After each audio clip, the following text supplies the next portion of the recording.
Hello friends, आज हम Ernest Miller Hemingway की बायोग्राफी देखेंगे। अर्नेस्ट मिलर हेमिंग्वे एक American journalist, novelist, short story writer और एक स्पोर्ट्समैन थे।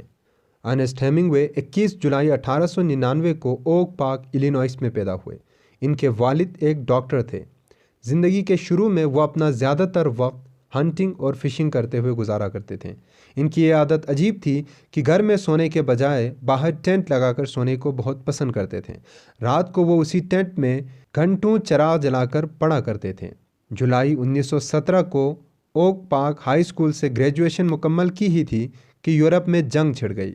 उन्होंने पढ़ाई पर जंग को तरजीह दी और अपना नाम लिखवाने आर्मी कैंप पहुंच गए, मगर ख़राब नज़र की बुनियाद पर इन्हें रिजेक्ट कर निराश होकर वो कैंसस सिटी में अपने एक अंकल के यहाँ रहने के लिए चले गए। यहाँ उन्हें एक अखबार के लिए रिपोर्टिंग करने का मौका मिला। उन्हें यह काम बहुत पसंद आया, मगर अब भी उनके दिल में जंग में जाने की तमन्ना बाकी थी। जल्द ही उन्हें यह मौका भी मिल जब उन्हें यह पता चला कि इटली महाज पर लड़ने वाले फौजियों की खातिर एम्बुलेंस के ड्राइवर्स भर्ती कर रहा है। हेमिंग्वे ने मौका पाते ही अपने काम को छोड़ा और एम्बुलेंस ड्राइवर के तौर पर इटली की फ़ौज में भर्ती हो गए। काम करते हुए चंद ही दिन गुजरे थे कि हेमिंग्वे पर यह आया हो गया कि यह काम एडवेंचरस नहीं है। वो उस जगह जाना चाहते थे जहाँ पर जंग हो रही थी। लिहाजा उन्होंने कैंटीन सर्विस के लिए अपना नाम लिखवाया और फिर साइकिल पर सवार होकर एक मोर्चे से दूसरे मोर्चे तक खतूत और खाने की चीज़ें ले जाने लगे। यह काम करते हुए अभी 10 ही दिन हुए थे कि 10वें दिन जब वो किसी सिपाही को चॉकलेट दे रहे थे तो पास ही एक गोला गिरा। हेमिंग्वे का आधा जिस्म मलबे तले दब गया और वो बेहोश हो गया। होश में आने के बाद उन्होंने खुद को संभाला और नज़दीक मौजूद एक सिपाही की मदद को चले गए। उसकी मदद करने के बाद किसी और की मदद को जाने ही लगे थे कि मशीन गन की एक गोली उनकी टांग में लगी। उन्हें अस्पताल ले जाया गया, जहां उन्हें एग्नीस नामी एक नर्स से मोहब्बत हो गई। जब वो यूरोप में थे तो उन्हें अपनी बहादुरी के लिए कई मेडल्स मिले। फिर उन्हें वापस अमेरिका भेजा गया। वो यूरोप आया तो अपनी पाँव पर चल कर था, मगर जाते हुए बैसाखियों की मदद से गया। जब वो वापस अमेरिका लौटा तो पुराना हेमिंग्वे माजी बन चुका था। अब वो एक नया शख्स था। एक कलील अरसे में उसने जंग, मौत, तकलीफ़, नए लोग, नई ज़बान और मोहब्बत देखी थी। जिस दौरान इसके जंगी ज़ख्म ठीक हो रहे थे, उस दौरान वो खूब किताबें पढ़ता रहता और एग्नेस के खतूत का इंतज़ार करता था। फिर एक दिन उसको वो ख़त मिला जिसमें उसकी मोहब्बत की नाकामी की खबर थी। यह ख़त एग्नेस की तरफ से था, जिसमें लिखा था कि वो अब अमेरिका नहीं आ सकती। उसने इटालियन आर्मी के एक मेजर से शादी कर ली है। इस खबर के बाद वो बहुत बीमार हो गया।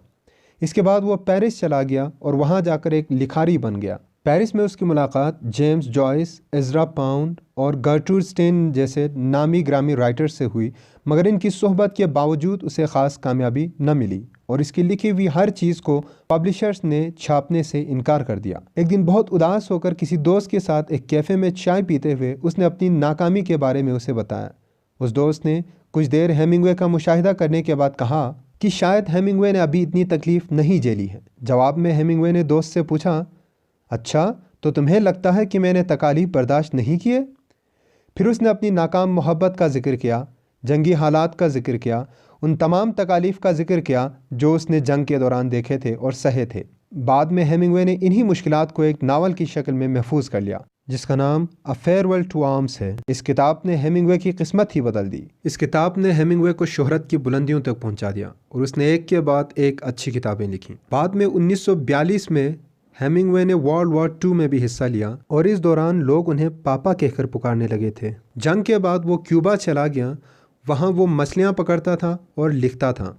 इसी दौरान इसकी एक किताब फ्लॉप भी हो गई तो लोगों ने कहा कि पापा का करियर ख़त्म हो चुका है। 1952 में उन्होंने the old man and the sea लिखी, जिससे कौन वाकिफ़ नहीं, एक बूढ़े मछेरे की अज़्म हिम्मत की दास्तान जो पढ़ने वालों पर सहर तारी करता है। इस नावल के लिए उसे पुलित्ज़र प्राइज़ भी मिली। 1954 में उसे नोबेल इनाम के लिए भी मुंतखब किया गया, मगर वो इनाम वसूल करने के लिए स्वीडन न जा सके। अब हेमिंग्वे बूढ़ा हो चुका था। इसके बाल और दाढ़ी सफ़ेद हो चुके थे और इसके पुराने घाव इसे बहुत तकलीफ़ देने लगे थे।